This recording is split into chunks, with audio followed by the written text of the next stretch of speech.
नमः संस्कृताय। नमस्कार प्रिय विद्यार्थियों, स्वागत आपका अपने YouTube चैनल समर्पण संस्कृत क्लासेस पर। इस कक्षा में हम करेंगे 7th क्लास की रुचिरा द्वितीय भाग का अध्ययन। रुचिरा द्वितीय भाग, रुचिरा का अर्थ हमने कल वाली कक्षा में जान लिया था, छठी कक्षा की, वैसे इसमें भी बता देती हूँ।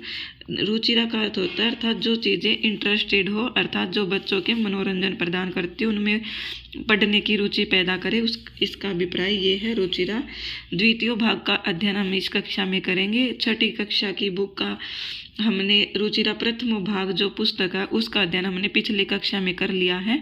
मैं डिस्क्रिप्शन में लिंक डाल दूंगी, आप वहाँ से जाकर उसका अध्ययन कर सकते हैं। सबसे पहले 7वीं कक्षा की जो NCERT की बुक है रुचिरा द्वितीय भाग, इसमें सबसे पहले है सुभाषितानी। इससे पहले जो दिया गया था उसमें कुछ इम्पोर्टेंट है नहीं, तो सबसे पहले सुभाषितानी है। सुभाषितानी को करेंगे हम। तो सबसे पहले है पृथ्व्या त्रीणि रत्नानि जलम अन्नम सुभाषितम मूढ़हि पाषाण खंडेषु रत्न संज्ञा विधीयते। क्या है? पृथ्व्या त्रीणि रत्नानि जलम अन्नम सुभाषितम मूढ़हि पाषाण खंडेषु रत्न संज्ञा विधीयते। और आपको एक बात और बता दूं बच्चों, बीच में शुरू करने से पहले, कि अगर आपको ये जो लेसन मैं यहाँ पढ़ाती हूँ या कॉपी से जैसे भी आपको करवाती हूँ, अगर आपको ये क्लियर नहीं दिखाई देते या साफ नहीं दिखाई देते तो आप अपने वीडियो की क्वालिटी यूट्यूब पर क्वालिटी बढ़ा लिया कीजिए, क्योंकि मेरे पास ऐसे कोई सोर्सेज नहीं है जिससे मैं आपको जो डिजिटल बोर्ड है उससे पढ़ा सकूँ। तो इसलिए कृपया करके आप मेरा सहयोग करें और आप इसी से पढ़ें, क्योंकि हमें सिर्फ ज्ञान लेना है, हमें ये नहीं देखना कि हम कहाँ से पढ़ रहे हैं और कहाँ से नहीं। तो आइए शुरू करते हैं। पृथ्व्या त्रीणि रत्नानि, पृथ्व्या अर्थात पृथ्वी में, त्रीणि तीन, रत्नानि रत्न हैं। कौन कौन से रत्न हैं? जलम 1, अन्नम 2 और सुभाषितम 3। क्या है? पृथ्वी पर 3 ही रत्न हैं, जलम, अन्नम और सुभाषितम। मूढ़हि पाषाण खंडेषु रत्न संज्ञा विधीयते। मूढ़हि होता है मूर्ख लोग। मूर्ख लोग क्या है? पाषाण खंडेषु अर्थात जो पत्थर के टुकड़े हैं, खंडेषु होते हैं टुकड़े, पाषाण पत्थर के, उनको रत्न संज्ञा विधीयते, उनको रत्न की संज्ञा अर्थात रत्न की पहचान विधीयते बताते हैं या कहते हैं। कि जो रत्न है वो तो 3 ही है पृथ्वी पर, जल, अन्न और सुभाषित, परंतु जो मूर्ख लोग हैं वो क्या कहते हैं? पत्थर के टुकड़ों को रत्न की संज्ञा देते हैं। अर्थात जैसे हम कोई मणि होती है जैसे, या फिर कोई चमकदार वस्तु होती है, तो हम उसको रत्न नहीं कहते। तो इसलिए बोल रहे हैं कि मूढ़हि, मूर्ख लोग, तो क्योंकि हम लोग फिर मूर्ख में ही आ जाते हैं सभी के सभी, क्योंकि हमें थोड़ी पता है कि 3 रत्न जो जल, अन्न और सुभाषित है यही 3 रत्न होते हैं। हम तो इनको बिल्कुल हल्के में ले लेते हैं, और जो जैसे हम सोना, चांदी, हीरे, जवाहरात देखते हैं इनको रत्नों की संज्ञा दे देते हैं, या फिर जो मणि देखते हैं हीरों से जड़ी हुई उनको रत्नों की संज्ञा दे देते हैं। तो इसका कहने का अभिप्राय है कि वो लोग तो मूर्ख होते हैं जो पाषाण खंडेषु अर्थात पत्थर के टुकड़ों को रत्न की संज्ञा कहते हैं या देते हैं। उसके बाद है दूसरी सूक्ति सुभाषितानि। सत्येन धार्यते पृथ्वी सत्येन तपते रविः सत्येन वाति वायुश्च सर्वं सत्ये प्रतिष्ठितम्। अभिप्राय क्या है? सत्येन, सत्य से, धार्यते धारण करती है पृथ्वी, पृथ्वी सत्य से धारण करती है, सत्येन तपते रवि, और जो रवि है अर्थात सूर्य है वो क्या है? सूर्य है जो है वो सत्य से ही तपता है। सत्येन वाति वायुश्च, वायु अर्थात हवा, वाति बहती है, सत्येन सत्य से, कि हवा भी सत्य से ही बहती है, और सर्वम सभी कुछ, क्या है? सब कुछ सत्य, सत्य से ही, प्रतिष्ठितम प्रतिष्ठित है या सत्य में ही स्थापित है। इसके बाद है दाने तपसी शौर्य च विज्ञाने विनये नये विषम्यो न ही कर्तव्यो बहुरत्ना वसुंधरा। दाने तपसी शौर्य च अर्थात दाने दान में, तपसी तप में, ये सप्तमी विभक्ति का प्रयोग है बच्चों सभी में। दाने तपसी शौर्य, दाने दान में, तपसी तप में, शौर्य शौर्य में, च और विज्ञाने विज्ञान में, विनये विनम्रता में, और नये नीति, नये का अभिप्राय है नीति, नीति विषम्यो न ही कर्तव्यो की है। विषम्य होता है आश्चर्य, न ही कर्तव्यो नहीं करना चाहिए। बहुरत्ना वसुंधरा, वसुंधरा होता है अर्थात पृथ्वी पर बहुरत्न ऐसे जैसे ये दिए हैं दान तप शौर्य विज्ञान विनम्रता नीति, इन पर आश्चर्य नहीं करना चाहिए क्योंकि वसुंधरा पृथ्वी पर इस प्रकार के बहुरत्न बहुत सारे रत्न हैं। इसके बाद है सद्भिर एव सह आसीत सद्भि कुर्वीत है संगतिम सद्भिर विवादम मैत्री च न असद्भि किंचित आचरेत। सद्भिर एव सज्जनों से ही सज्जनों के ही सह आसित साथ में आसित बैठना चाहिए। क्या है? सद्भि सज्जनों के ही एव होता ही सह साथ में आसित बैठना चाहिए। सद्भि सज्जनों से संगतिम संगति को कुर्वीत करना चाहिए।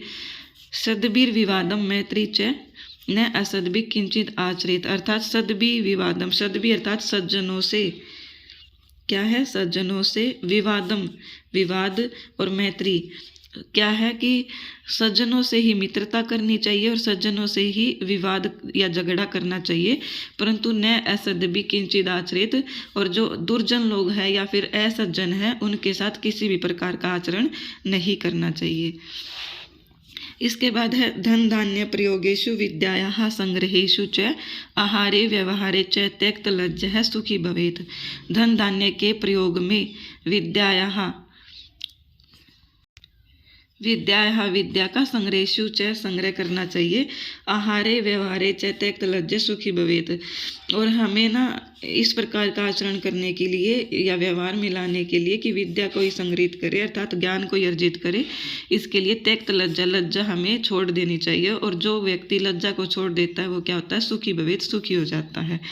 इसके बाद है क्षमा वशीकृतिर्लोके समया किम न साध्यते शांतिर खगः करे यस्य किम कृष्यति दुर्जन है कि क्षमा वशीकृति लोके लोके अर्थात इस संसार में क्षमा जो जिसको हम जैसे क्षमा कर देते हैं, कोई गलती हो जाए तो हम उसको क्षमा अर्थात उस चीज़ को हम खुद सहन करके उसको क्या कहते हैं? माफ़ कर देना। तो इसको बोला है कि लोके इस संसार में क्षमा वशीकरण क्षमा ही वशीकरण है।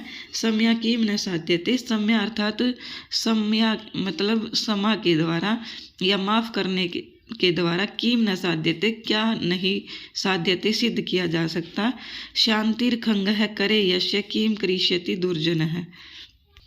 शांतिर खंग होता है जिसके हाथ में करे होता है, हाथ में शांतिर खंग अर्थात शांति रूपी अस्त्र है कि जिसके पास शांति रूपी अस्त्र होता है उसका दुर्जन भी किम कृष्यति कुछ भी नहीं कर सकता। इसके बाद है स्वालंबने तु सर्वदा सुखमेव। ये एक पाठ का नाम है, पाठ का नाम शायद स्वालंबन लंब है। तो इसका अभिप्राय है कि इसमें एक कहानी होती है कि एक तो बहुत अमीर फैमिली से होते हैं और एक बहुत गरीब फैमिली से होते हैं। वो दोनों, एक लड़का तो बहुत गरीब होता है और एक जो दूसरा लड़का है वो बहुत अमीर परिवार से होता है। तो उसका जो अमीर पिता है, अमीर बच्चे के लड़के का पापा, वो क्या करता है, गरीब बच्चे के घर जाता है और वहाँ जाकर देखता है कि जब जैसे हम किसी के घर जाते हैं तो वो हमारे अतिथि सत्कार तो करते ही हैं। अब हम मान लो हम अमीर लोगों के घर गए तो वो हमारे लिए क्या करेंगे, वो खुद थोड़ी ना कुछ लेके आएंगे। वो खुद नौकर को या अपने जो सेवक है उनको ऑर्डर देंगे कि पानी लेकर आओ, खाना बनाओ, ये वो। और गरीब परिवारों में क्या होता है कि जब भी कोई अतिथि आता है तो उनका आदर सत्कार हम स्वयं करते हैं, हम पानी लेकर स्वयं जाते हैं, खाना हम स्वयं बनाते हैं। तो इस प्रकार वह गरीब स्वयं पानी पकड़ाने का काम, उनको बैठाने का काम, उनको खाना खिलाने का काम स्वयं कर रहा था। तो इस पर वह अमीर पिता कहता है कि आप स्वयं अपने आप को इतना कष्ट क्यों दे रहे हो, क्यों आपके घर में तो कोई सेवक भी नहीं है। तो इस पर वो जो गरीब पिता होता है वो कहता है कि स्व आलम्बने, अपने ऊपर आलम्बन मतलब अपने सहारे तो सर्वदा सुखमेव, कि अगर आप अपने सहारे रहोगे तो हमेशा सुखी रहोगे। वो कहता है कि अगर मान लो आपके पास से सभी नौकर छुट्टी पर चले गए तो आप क्या कर लोगे, आप कुछ भी नहीं कर पाओगे, क्योंकि आप तो ओनली ऑन डिपेंड हो सभी नौकरों पे या सेवकों पे, परंतु मैं तो अपना कार्य स्वयं करता हूँ, इसलिए मुझे किसी भी प्रकार की ये नहीं है कि कोई नौकर छुट्टी पे चला जाएगा या कोई भी, मुझे किसी प्रकार का कोई कष्ट नहीं होता। इसलिए ये पाठ का नाम और ये सूक्ति उसमें दी गई थी, मैंने ये यहाँ इसलिए इंक्लूड की है क्योंकि यहाँ स्वावलंबने तो सर्वदा सुखमेव, क्योंकि अपने सहारे तो हमेशा सुख ही मिलता है, दूसरों के सहारे रहोगे तो दुख ही प्राप्त होगा। इसके बाद हमारा है 4th चैप्टर पंडिता रमाबाई। इसमें मैंने इसकी थोड़ा जन्म परिचय के बारे में लिख लिया है, क्या पता हमसे पूछ लिया जाए, बाकी इतना इम्पोर्टेंट भी नहीं है। इनका जन्म हुआ 1858 तमे ख्रीष्टाब्दे और पिता अनंत शास्त्री डोंगरे है और माता लक्ष्मीबाई है। उपाधि है इनकी पंडिता और सरस्वती। पंडिता तो हम जैसे हमेशा नाम पढ़ते ही हैं तो हमें पता लग जाएगा, रमाबाई क्योंकि हम कभी भी सिंपल नाम नहीं पढ़ते, साथ में हमेशा पंडिता रमाबाई ही पढ़ते हैं। और सरस्वती भी ये उपाधि आपको याद रखनी है, क्या पता हमसे पेपर में पूछ ली जाए। इसके बाद इनके पति का नाम है विपिन बिहारी दासेन, हंटर शिक्षा आयोग में ये कार्य करते थे। ये पंडिता रमाबाई ने ये आयोग चलाया, हंटर शिक्षा आयोग। और हंटर शिक्षा आयोग किससे संबंधित है? इस जो पंडिता रमाबाई है, इन्होंने महिलाओं के लिए शिक्षा का बहुत महत्व बढ़ाया है। इन्होंने शिक्षा के लिए महिलाओं को भी जागरूक किया है। ये सब हंटर शिक्षा आयोग में इसी प्रकार की महिलाओं को शिक्षा दी जाती है। आश्रम शारदा सदनम, इसमें जो निःसहाय स्त्रियों के लिए जो शारदा सदन है, इसमें जो जिनका कोई सहारा नहीं है ऐसी स्त्रियों को रखा जाता था। उनका खाने पीने का बंदोबस्त, शिक्षा दी जाती थी, उनको जो हाथ की कढ़ाई बुनाई होती है वो भी सिखाई जाती थी साथ में। इसके बाद इनकी मृत्यु होगी 1922 में। इनकी रचना याद रख लेना, क्या पता और पूछे ना पूछे, जन्म जन्म ये तो नॉर्मल सी बातें हैं, बट रचना हमसे पूछ ली जाती है। तो स्त्री धर्म नीति और हाई कास्ट की हिंदू वीमेन, ये दो इनकी रचनाएं हैं। इसके बाद आगे करते हैं। आगे है 5वां पाठ है सदाचार है। क्या है? सदाचार है अर्थात सत मतलब अच्छा, आचार है अर्थात व्यवहार कि अच्छा व्यवहार। तो सबसे पहले श्लोक है आलस्यम ही मनुष्याणाम शरीरस्थो महान रिपुः न आस्ति उद्यम समो बंधुः कृत्वा यम न अवशीदति। आलस्य ही निश्चय से मनुष्यों का शरीरस्थो हो महान रिपु, शरीर के लिए, मनुष्यों के जो शरीर है उसका आलस्य क्या है? महान शत्रु है। कि अगर हम आलस्य करके ऐसे ही पड़े रहेंगे तो हमारा शरीर क्या होगा? बीमार पड़ जाएगा या हम कोई कार्य करने लायक नहीं बचेंगे। इसलिए कहा गया कि आलस्य करना ही मनुष्य के शरीर का महान शत्रु है। ना आस्ति उद्यम समो बंधुः, कि उद्यम समूह, उद्यम अर्थात परिश्रम के या मेहनत के, समूह समान न आस्ति नहीं है बंधु, कि उद्यम अर्थात परिश्रम के समान कोई भी बंधु नहीं है। अगर हम कार्य करते रहेंगे, हम परिश्रम करते रहेंगे तो हमारा शरीर भी स्वस्थ रहेगा।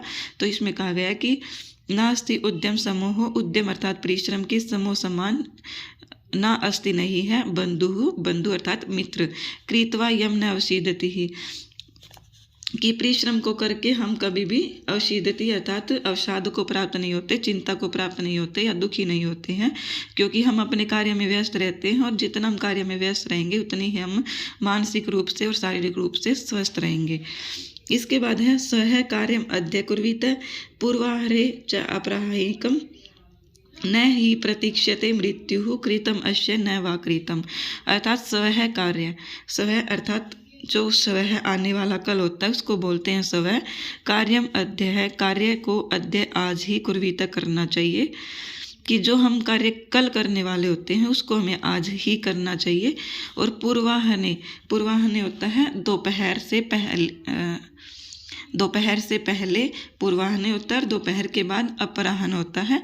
तो कि पूर्वाहने अपराह्निकम, जो काम हमें दोपहर के बाद करना होता है, क्या है? जो काम हमें दोपहर के बाद करना होता है वो हमें क्या करना चाहिए? दोपहर से पहले ही कर लेना चाहिए।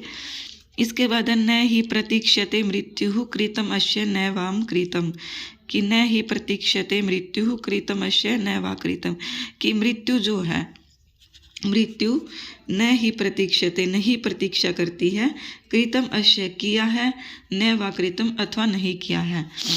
कि जैसे हमें मृत्यु आनी होती है, किसी भी मनुष्य को लगा लो आप, तो वह यह नहीं देखता कि इसका ये काम पड़ा है या इसको ये काम करना है तो मैं आज नहीं आऊँगी कल आऊँगी।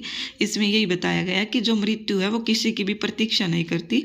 इसलिए जो काम आप कल करने वाले होते हैं वो आज कर लीजिए, और जो काम आप दोपहर के बाद करने वाले होते हैं उसको दोपहर से पहले ही कर लीजिए।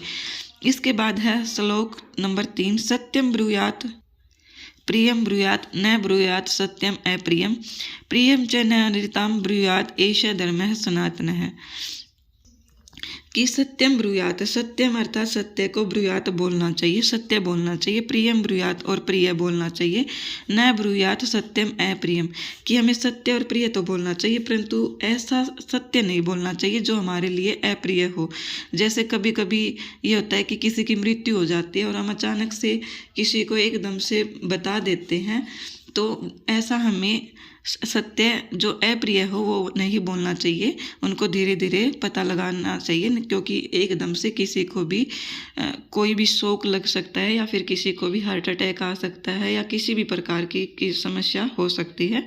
तो इसलिए जो अप्रिय है वो सत्य हमें एकदम से या जल्दी ही नहीं बोलना चाहिए। और प्रियम च न अनृतम, और ऐसा अनृतम अर्थात झूठ भी नहीं बोलना चाहिए जो प्रिय लगे। कि हमें जैसे हम कभी कभी किसी की झूठी बड़ाई नहीं कर देते किसी को देख कर, कि जैसे हमें वो सुंदर भी ना लग रही हो पर हम उसको जानबूझ के कह देते हैं कि आज तो तुम बड़ी सुंदर लग रही है यार, या फिर आज तो तू बड़ा सुंदर लग रहा है, चाहे वो लग रहा हो कार्टून जैसा या जोकर जैसा। तो इसलिए फिर हम अगर उसको झूठ बोलेंगे और वो प्रिय बात होगी तो ऐसा भी नहीं बोलना चाहिए। या फिर कभी कभी हमसे हमारे मित्र पूछते हैं कि जैसे हम बीएड के स्टूडेंट लगा लो, कि जैसे हमारी टीचिंग प्रैक्टिस चल रही है तो उसमें अगर जो बच्चा होगा वो पढ़ा करके आएगा और वो आने के बाद बैठेगा और वो अपने दोस्तों से पूछेगा कि आज तूने कैसा पढ़ाया, और अगर वो उसका दोस्त अगर वो बेस्ट फ्रेंड होगा उसका, वो तो उसको बोलेगा कि तूने यहाँ यहाँ ये गलती करी। परंतु जो ऐसे ही मित्र होंगे वो क्या करेंगे, हाँ हाँ बहुत अच्छा पढ़ाया बहुत अच्छा पढ़ाया। और अगर आप ऐसे ही उसको सराहना देते रहोगे तो वो अपनी कमी को क्या है समझ ही नहीं पाएगा, और इससे वह अपनी ये जो गलती है जो उसने गलती की है वो हमेशा दोहराता रहेगा। तो इस प्रकार हमें ऐसा झूठ नहीं बोलना चाहिए जो प्रिय लगे। ब्रूयात एष धर्म सनातन है, यह क्या है सनातन धर्म है हमारा। इसके बाद सर्वदा व्यवहारे स्यात् औदार्यम सत्यता तथा ऋजुता मृदुता च आपि कौटिल्यम न कदाचन। सर्वदा व्यवहारे स्यात्, हमेशा व्यवहार में औदार्यता सत्यता तथा ऋजुता अर्थात कोमलता रखनी चाहिए। चाहे कौटिल्यम न कदाचन, कभी भी कौटिल्यम कुटिल व्यवहार न करोति नहीं करना चाहिए। कि हमें हमेशा अपने व्यवहार में उदारता विनम्रता सत्यता कोमलता मृदुल स्वभाव मीठा स्वभाव रखना चाहिए, क्रूरता या क्रोध नहीं करना चाहिए। इसके बाद है श्रेष्ठम जन्म गुरुम चापी मातरम पितरम तथा मनसा कर्मणा वाचा सेवेत सततम सदा। क्या है, सदा हमेशा सततम लगातार सेवित सेवा करनी चाहिए। किस प्रकार सेवा करनी चाहिए, मनसा कर्मणा और वाचा, मन से भी कर्म से भी और वाणी से भी। किसकी सेवा करनी चाहिए, श्रेष्ठम जन्म अर्थात जो हमारे श्रेष्ठ जन हैं गुरु माता पिता, इन सभी की क्या है लगातार मन और कर्म और वचन से सेवा उनकी करनी चाहिए। इसके बाद है मित्रेण कलहम कृत्वा न कदापि सुखी जन है इति ज्ञात्वा प्रभाषेण तद एव परिवर्जयेत। मित्रेण कलहम कृत्वा, मित्र के साथ कलह को कलेश को कृत्वा करके न कदापि कभी भी सुखी जन है जो मनुष्य है वो सुखी नहीं रहता है। इति इस प्रकार ज्ञात्वा जान करके प्रयास से ही तदेव परिवर्जयेत, उसको छोड़ देना चाहिए। कि जैसे हम अपना बेस्ट फ्रेंड होता है या मित्र होता है उसके साथ अगर हम झगड़ा करते रहेंगे तो वो जो मनुष्य होगा वो कभी भी सुखी नहीं होगा, क्योंकि हमें मित्र के साथ कभी भी झगड़ा नहीं करना चाहिए। इति ज्ञात्वा इस प्रकार ज्ञात करके प्रभाषण यह आभास कर लेना चाहिए और उसको छोड़ देना चाहिए, झगड़ा करना छोड़ देना चाहिए, बल्कि मित्रता से ही रहना चाहिए। इसके बाद है षष्ठ है पाठ का नाम है संकल्प है सिद्धिदायक है। आपने कुमार संभव पढ़ी होगी बच्चों शायद, परंतु इसमें बिल्कुल ये एज इट इज कुमार संभव का ही संक्षेप मात्र है। कुमार संभव में जैसे पंचम सर्ग है उसका एक संक्षेप मात्र लिया गया है। इसमें जो पार्वती होती है वो शिव जी को प्राप्त करने के लिए क्या करती है, तपस्या करती है। तो इस पर उसकी जो पार्वती की माता होती है, मेनका नाम होता है उसका, मेनका, वो उस जो पार्वती है उसको मना करती है कि तू इस तपस्या को मत कर, क्योंकि जो पार्वती होती है वो महलों की रानी होती है, महारानी होती है। तो वहाँ क्या होता है कि उसकी सभी सुख सुविधा झेली हुई होती है, उसका ऐसा कभी देखा ही नहीं हुआ था कि पहाड़ों में कैसे रहा जाता है, और मतलब अच्छे अच्छे वस्त्र पहनना घर में तो, अपने महल में तो, और सारी सुख सुविधाएं ऐश्वर्य से रहती थी, और तपस्या करने में सब कुछ उसको त्यागना पड़ा। तो उस पर मेनका कहती है कि तू ऐसी तपस्या मत कर, परंतु पार्वती कहती है, ये सूक्ति है बच्चों, मनस्वी कदापि धैर्यम न परित्यजति। अगर हमसे ये पूछ लिया जाए कि ये सूक्ति कहाँ से है, तो वैसे ये कुमार संभव से ली गई है, परंतु अगर हमसे कुमार संभव ऑप्शन में न दिया जाए और फिर हमसे पूछा जाए कि मनस्वी कदापि धैर्यम न परित्यजति, ये सूक्ति कहाँ की है, किस पाठ की है, या तो ये संकल्प है सिद्धिदायक है। परंतु हमसे ज़्यादातर यही पूछा जाता है कि हमें ग्रंथ का नाम दिया जाता है या काव्य का नाम दिया जाता है, और उससे इसे पूछी जाती है कि ये सूक्ति कहाँ से पूछी गई है। मनस्वी लोग, जो मनस्वी लोग होते हैं अर्थात जो विद्वान लोग होते हैं, कदापि कभी भी धैर्य को न परित्यजति, नहीं छोड़ते हैं। अर्पणा पार्वती जो है, पार्वती माता, उसका अर्पणा शब्द पर्यायवाची है। इसके बाद है श्रीरम आद्यम खलु धर्म साधनम। श्रीरम आद्यम, यहाँ हमसे ये खलु अव्यय है, तो ये हमसे सूक्ति दे के पूछ ली जाएगी कि शरीरम आद्यम डैश धर्म साधनम, कि शरीर, फिर हमें क्या करना है, यहाँ पर खलु, हमें ये सूक्ति याद होगी तो हम फटाक से आंसर दे देंगे। शरीरम आद्यम खलु धर्म साधनम, शरीर आद्यम प्रथम खलु धर्म साधनम, अर्थात जो हमारा शरीर है वह पहला धर्म का साधन माना गया है। इसके बाद है शिव जी के पर्यायवाची जो इस संकल्प है सिद्धिदायक में दिए गए हैं। सबसे पहले वशनम, व्याघ्र चर्म, अंगराग है, चिता भस्म, परिजनाश्च, भूतगणाः, ये सब क्या है, शिव जी के पर्यायवाची है। इसके बाद है जब शिव जी पार्वती की परीक्षा लेने के लिए पार्वती के पास आते हैं और उससे कुछ भी कहते हैं कि शिव जी तो ऐसे हैं, शिव जी तो पहाड़ों पर रहते हैं, उनके पास तो इतने सारे जीव जंतु रहते हैं, उनके पास पहनने के लिए कपड़े नहीं हैं, क्योंकि वो महाराज वेशधारी आते हैं शिव जी। तो वो शिव जी पार्वती की परीक्षा लेने के लिए आते हैं कि क्या सच में पार्वती मेरे पास रह सकती है या नहीं।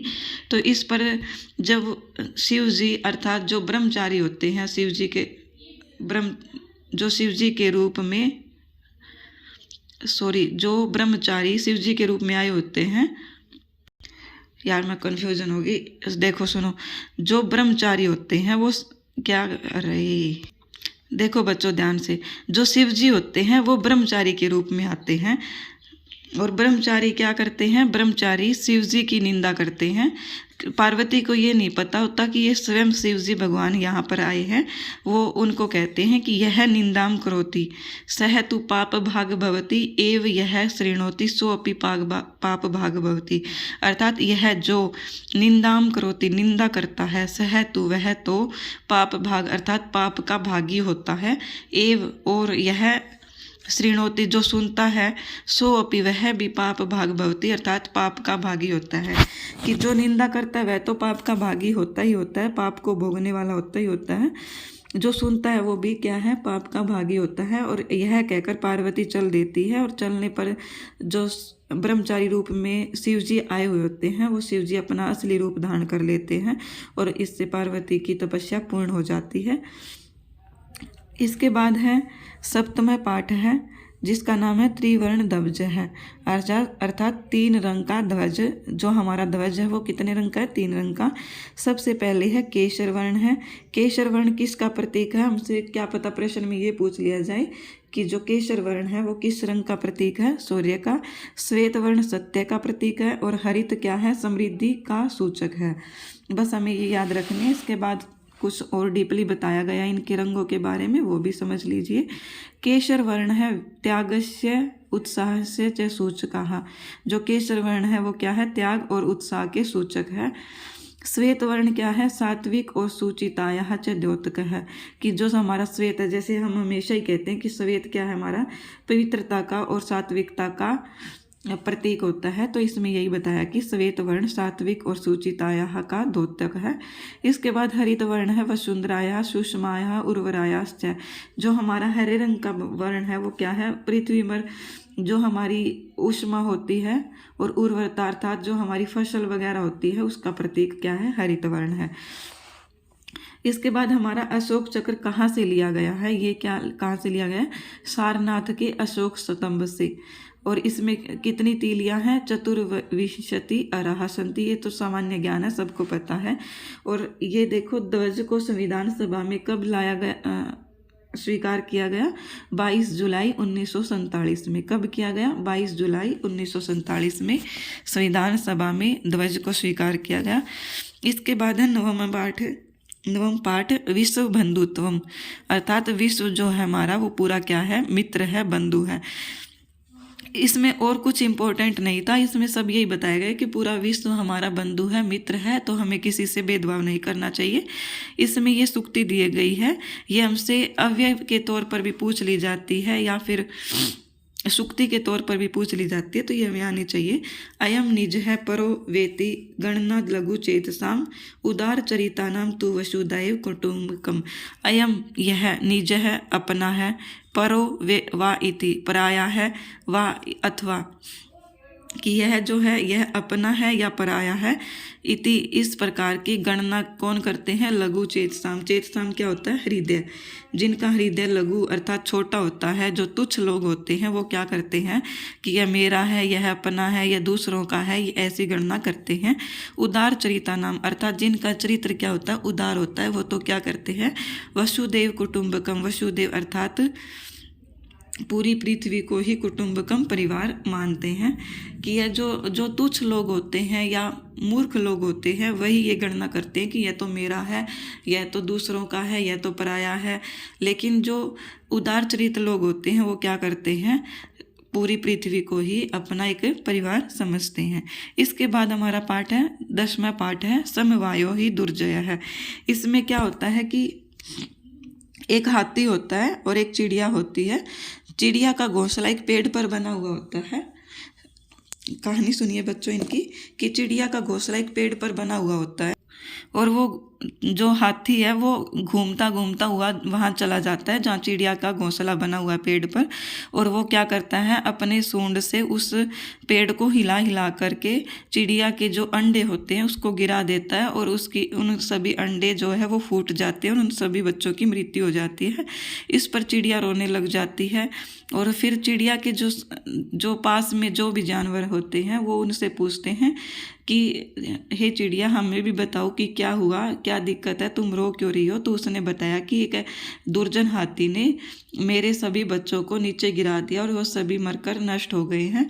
तो इस पर सभी ने मिलकर एक युक्ति सुझाई और कहा कि एक मेंढक होता है, इसमें वो कहता है कि हाथी हमेशा पानी पीने जाता है रात को शाम के समय, और वो जैसे ही पानी पीने के लिए आएगा तो वहाँ एक खड्डा करवा देते हैं। शायद चूहा करता है कि पता नहीं कौन करता है वो खड्डा। ऐसी चीज़ें हमसे नहीं पूछी जाती, बस एक बार थोड़े कहानी जान लो कि इसमें क्या है। तो वो खड्डा कर देते हैं, गड्ढा कर देते हैं वहाँ पर। और गड्ढा करने के बाद वो मेंढक क्या करता है कि वो मेंढक वहाँ से निकलकर जो जहाँ जलाशय होता है या जहाँ सरोवर होता है वहाँ से निकलकर अपोजिट साइड जा कर के बैठ जाता है और अपनी आवाज़ करता है, जिससे हाथी शाम के टाइम उसको दिखाई कम देता है और वो मेंढक की आवाज़ सुनता सुनता उसी जगह पहुंच जाता है जहाँ गड्ढा बना हुआ होता है और वो एकदम से गड्ढे में गिरकर मर जाता है। इसमें इस प्रकार कहा गया है कि बहुनाम अपि असाराणाम, क्या है, बहुनाम अपि असाराणाम समवायो ही दुर्जय है। अर्थात बहुनाम अनेक, निर्बलों की अर्थात असाराणाम जिनका कोई सहारा नहीं है या सहायता करने वाले नहीं है, अनेक निर्बलों का जो संगठन है, समूह है, वो क्या है, दुर्जन का नाश कर सकता है। कि अगर जैसे कोई बहुत शक्तिशाली आदमी है, परंतु हम एक निर्बल मनुष्य उस शक्तिशाली आदमी का सामना नहीं कर सकते, परंतु हम अगर 10-15 लोग मिलकर जाएंगे तो हम उसका सामना कर सकते हैं। इस समवायो ही दुर्जय में ये शिक्षा में दी गई है। इसके बाद है 11th चैप्टर विद्या धनम, अर्थात विद्या रूपी धन, या जो विद्या ही वो धन है। इसके में अंदर जो सुक्ति दी गई हुई है वो बहुत इंपॉर्टेंट है। चलिए करते हैं। न चोरहार्यम न च राजहार्यम न भ्रातृभाज्यम न च वारकारी व्यये कृते वर्धत एव नित्यम विद्या धनम सर्वधन प्रदानम। बच्चों आता तो ऐसे ही है, वैसे ही एकदम मुंह से निकल गया गाने के लिए, फिर मैं सोचा गा ही दूँ। न चोरहार्यम न च राजहार्यम न भ्रातृभाज्यम न च भारकारी, अर्थात जो विद्या है, न चोरहार्यम चोरों के द्वारा आहार्य चुराई जाने योग्य है, न च राजहार्यम और न राजा के द्वारा आहार्य छीने जाने योग्य है, न भ्रातृभाज्यम न भाइयों में भाज्यम अर्थात विभाजित करने योग्य है, न च भारकारी और न ही वह भार प्रदान करने वाली है। इसके बाद क्या है, व्यये कृते वर्धत एव नित्यम, व्यय अर्थात खर्च करने पर भी, वर्धत एव नित्यम नित्यम हमेशा, वर्धत बढ़ती रहती है। विद्या धनम सर्वधनम प्रदानम, अर्थात विद्या रूपी जो धन है वो सभी धनों में प्रदान है। कि यहाँ पर विद्या रूपी धन की महानता बताई गई है कि जो विद्या रूपी धन है वो अगर जैसे मान लीजिए मुझे कोई ज्ञान है तो वो क्या आप मुझसे छीन सकते हो? क्या वो चोर मुझसे चुरा कर ले जा सकता है? या फिर कोई राजा है वो मुझसे छीन सकता है? या फिर मैं अपने भाइयों में ये सब बांट सकती हूँ? ऐसा कुछ नहीं होता। मैं उनको अपनी सिर्फ नॉलेज बांट सकती हूँ, कि मतलब मैं उनको अपना ज्ञान दे सकती हूँ, पर ज्ञान बांटने से कोई मेरा ज्ञान कम नहीं हो जाता, बल्कि मेरा ज्ञान क्या होगा और अधिक बढ़ेगा। इसमें यही बताया गया है कि विद्या रूपी जो धन है वो सभी धनों में प्रदान है। इसके बाद है विद्या नाम नरस्य रूपम अधिकम प्रच्छन्न गुप्तम धनम विद्या भोग करी यशः सुख करी विद्या गुरुणाम गुरुः विद्या बंधुजनो विदेश गमने विद्या पराः देवताः विद्या राजसु पूज्यते न हि धनम विद्या विहीन पशुः, अर्थात विद्या नाम नरस्य रूपम अधिकम। क्या है, विद्या जो है वो रूपम अधिकम, मनुष्य के जो रूप है उससे भी कहीं अधिक है। प्रच्छन्न गुप्तम धनम, प्रच्छन्न अर्थात विद्या क्या है, छुपा हुआ गुप्त धन है। विद्या भोग करी यश है सुख करी, विद्या भोग करी अर्थात भोग कराने वाली है, यश है यश को प्रदान करने वाली है, और विद्या क्या है, गुरु नाम गुरु, विद्या जो है वो गुरुओं की भी गुरु है। क्योंकि जो गुरु होते हैं ऐसा नहीं है कि वो गुरु अपने आप बन जाते हैं, उसको विद्या ग्रहण होती है तभी वो किसी के गुरु बनते हैं। तो विद्या गुरुओं की भी गुरु है। विद्या बंधु जनो विदेश गमने, अगर हम विदेश में जाते हैं तो विद्या क्या है, हमारी बंधु मित्र के रूप में कार्य करती है। अगर मान लो हम पढ़े लिखे नहीं होंगे और हम विदेश में चले जाएं, हमें कुछ भी नहीं आएगा, तो हम पहली बात तो हम विदेश जा ही नहीं सकेंगे अगर बिना पढ़े लिखे होंगे। क्योंकि अनपढ़ व्यक्ति इतना कोई एक आदि होगा 100 में से 1% की वो अपनी बुद्धि से कहीं जा सकता है, परंतु विद्या के बिना कहीं भी हम नहीं जा सकते। और विद्या ग्रहण करने से ही तो हमें बुद्धि आती है, ऐसे तो है नहीं।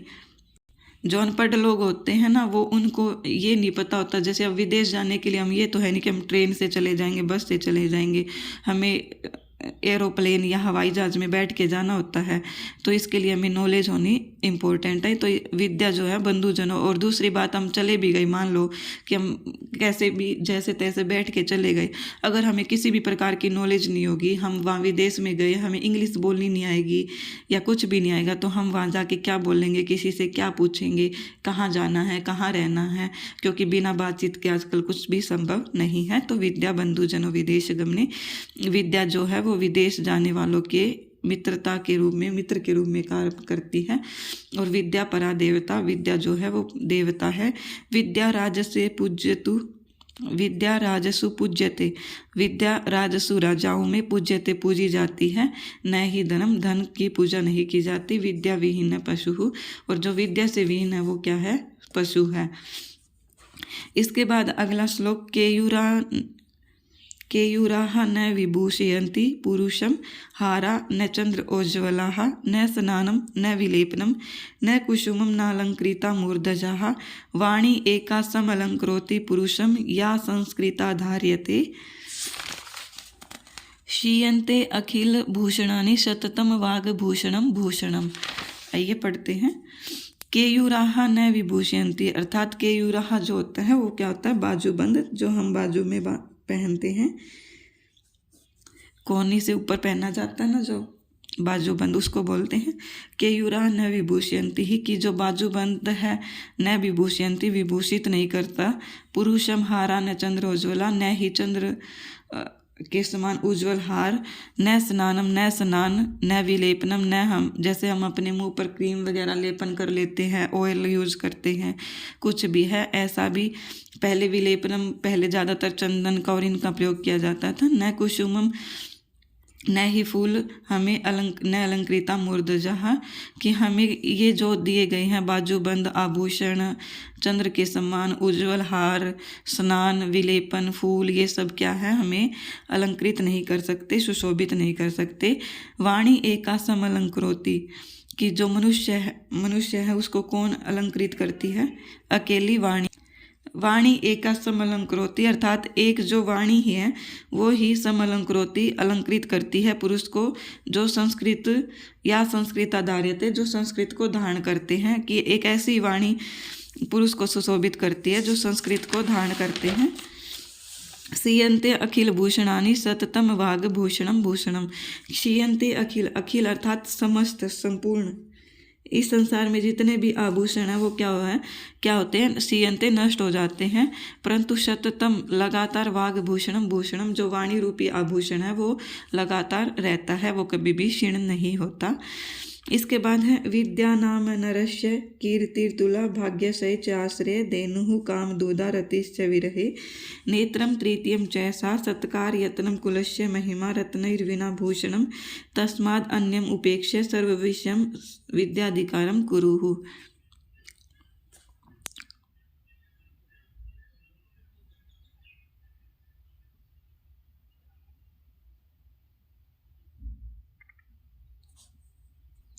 विद्या नाम नरस्य कीर्ति है, अर्थात विद्या जो है वो नर अर्थात मनुष्य की कीर्ति, यश को बढ़ाने वाली है। तुला भाग्यशय च आश्रय, और भाग्य का जो अर्थात जो भाग्य में गलत चीज़ें होने वाली है, अर्थात अतुला भाग्यशय, उसका निवारण करने वाली है। धेनुः कामदूदा रतिश्च, धेनुः अर्थात जो गाय है, धेनु, कामदूदा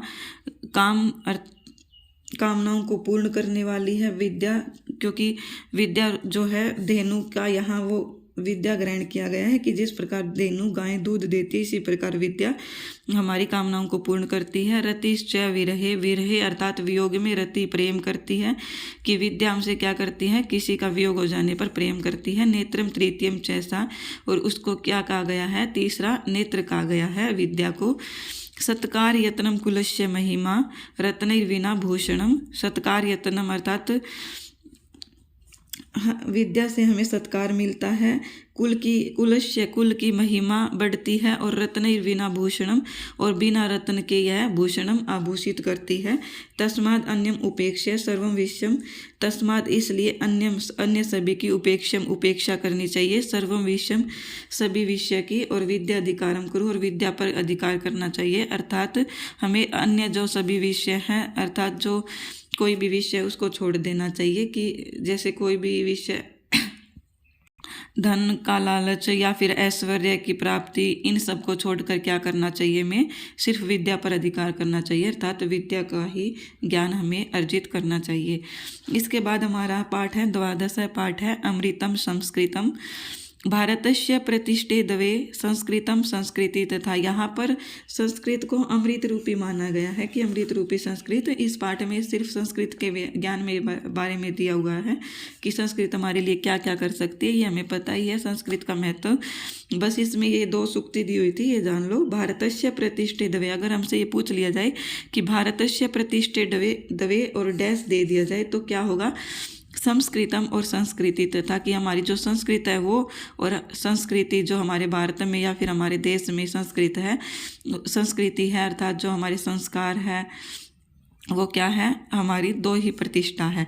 इसके बाद है अमृतम संस्कृतम मित्रम, जो संस्कृत है वो अमृत रूपी मित्र है।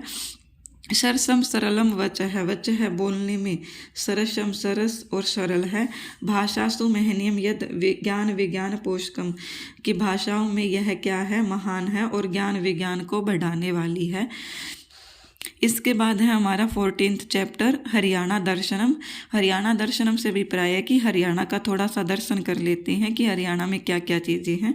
तो सबसे पहले है हरियाणा राज्य का गठन कब हुआ, ये हमारे लिए जीके में भी काम आ सकते हैं, इसलिए आप इसको थोड़ा देख लेना। ये इसका गठन हुआ 1 नवंबर 1966। अभी पीछे इसकी क्या गई है, सालगिरह गई है, अर्थात इसका जब गठन हुआ था। इसके बाद हिसार में क्या है, गुजरी महल प्रसिद्ध है। गुजरी महल कहाँ है, हिसार में, बस स्टैंड के पास है, कभी आना तो देख के जाना। इसके बाद है अग्रोहा। अग्रोहा आग्नेय वंश के अवशेष प्राप्त हुए अग्रोहा से, इसलिए इसका नाम भी क्या है, अग्रोहा रखा गया। इसके बाद हांसी। हांसी पृथ्वीराज चौहान का किला मिलता है यहाँ पर। इसके बाद है गुरुग्राम। गुरुग्राम सोहना स्थान प्रसिद्ध है, इससे क्या होती है, बीमारी खत्म होती है। गुरुग्राम में सोहना नाम का एक स्थान है जहाँ से क्या होती है, जहाँ पर एक जैसे कोई तालाब बना हुआ है शायद, उसमें नहाने से सभी बीमारियां समाप्त हो जाती है। ऐसा मैं नहीं कह रही बच्चों, इसमें बुक में लिखा हुआ है, मैंने तो सिर्फ आपको बताया है। इसके बाद गुरुग्राम में ही मारुति का उद्योग प्रसिद्ध है। अगर हमसे ये पूछा जाए कि मारुति का उद्योग कहाँ पर है, तो गुरुग्राम में। फरीदाबाद में क्या है, बड़खल सरोवर प्रसिद्ध है। चंडीगढ़ नगर में क्या है, पिंजौर। इसके बाद पंचकुला में मनसा देवी भव्य मंदिर। पंचकुला में क्या है, मनसा देवी का भव्य मंदिर है। रोहतक में अस्थल बोहर बाबा मस्तनाथ का टीला है। यमुनानगर में कपाल मोचन तीर्थ है। और पानीपत नगर में क्या है, हस्तशिल्प उद्योग प्रसिद्ध है। हमसे जीके में ऐसे प्रश्न उठाकर दे दिए जा सकते हैं, जैसे हस्तशिल्प उद्योग के लिए कौन सा नगर या कौन सा शहर प्रसिद्ध है हरियाणा जीके में, तो ये हो जाएगा पानीपत। और इसी प्रकार गुरुग्राम किसके लिए प्रसिद्ध हो जाएगा, मारुति के लिए। इस प्रकार हमें इसके हरियाणा का थोड़ा दर्शन कर लेना है। इसके बाद हमारी वर्ण विचार आते हैं इसके अंदर, वो हम करते हैं। वर्ण विचार एनसीईआरटी की बुक में टोटल वर्ण कितने दिए गए हैं, 48। 3 भागों में इसको विभाजित किया गया है, स्वर व्यंजन और अयोगवाह। स्वर कितने हैं, टोटल स्वर 13 माने गए हैं। ह्रस्व 5 है और दीर्घ 8 है। ए ई उ री री, ये 5 स्वर ह्रस्व स्वर है। आ ई उ री, ये बच्चों ऐसे आएगा, री मतलब ऐसे बड़ी हो जाएगी, री ए आई ओ औ। तो इस प्रकार ये क्या हो जाएगी टोटल। इसको देखने से ही पता लग रहा है, क्या कोई इनको कह सकता है कि ये स्वर ह्रस्व है, इनको देखने से ही पता लग रहा है कि ये क्या है, दीर्घ है। इसके बाद है व्यंजन, टोटल 33 व्यंजन है। वर्गीय व्यंजन किन को बोलते हैं, जो वर्ग में विभाजित है, जैसे कवर्ग, चवर्ग, टवर्ग, पवर्ग, तवर्ग, इनको क्या बोलते हैं, वर्गीय व्यंजन। तो ये टोटल 25 होते हैं, कैसे मैं तक। इसके बाद है अवर्गीय व्यंजन, अर्थात जो अंतस्थ और उष्म में गिने जाते हैं। अंतस्थ होते हैं 11 लव और उष्म 6 है, ये टोटल 8 33 व्यंजन हो गए। इसके बाद अयोगवाह क्या होते हैं, 2 माने हैं, अनुस्वार और विसर्ग। और इसके बाद कारक इन्होंने 6 माने हैं, वो मैंने 6th कक्षा में भी इंक्लूड किया था कि टोटल कारक 6 माने हैं, इन्होंने संबंध को और संबोधन को इंक्लूड नहीं किया है। संख्या का ज्ञान हम अलग से कक्षा में कर लेंगे, ये हमारे लिए बहुत इंपॉर्टेंट है संख्या का ज्ञान करना। इसी में करेंगे तो आप बोरियत फील करोगे बच्चों। और आई होप आपको ये क्लास पसंद आई होगी। आप इस कक्षा को ज़्यादा से ज़्यादा शेयर करें ताकि मुझे मोटिवेशन मिलता रहे और मैं इसी प्रकार आपको अच्छे से अच्छा कंटेंट प्रोवाइड करवाती रहूँ। धन्यवाद।